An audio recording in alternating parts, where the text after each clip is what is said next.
Pemirsa, petani padi di beberapa kecamatan di Aceh Besar mulai memasuki panen raya. Sebelumnya petani di Gampung Empetring, Kecamatan Darul Kamal sempat khawatir akan gagal panen akibat datangnya musim kemarau.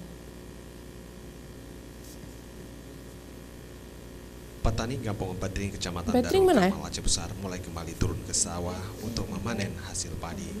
Panen kali ini sedikit memberikan harapan bagi petani. Pasalnya hasil panen mengalami peningkatan dibandingkan musim tanam sebelumnya, karena dalam pertengahan bulan sebelum panen, mereka sempat menghadapi kendala kekurangan air dan terpaksa menggunakan pompanisasi untuk mengaliri air ke persawahan.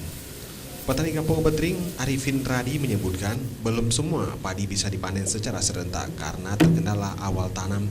Bagi petani yang lebih awal menanam sudah bisa langsung panen. Kendati demikian, untuk hasil panen musim tanam kali ini sedikit mengalami peningkatan gabah, yaitu per hektar 7 ton menghasilkan gabah kering.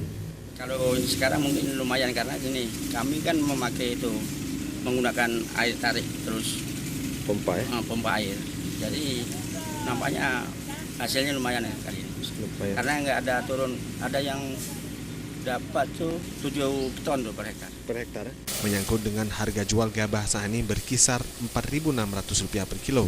Arifin mengaku lebih banyak petani enggan menjual hasil panennya kepada pembeli atau tengkulak, mengingat sebentar lagi akan masuk bulan puasa. Tim Liputan Aceh TV.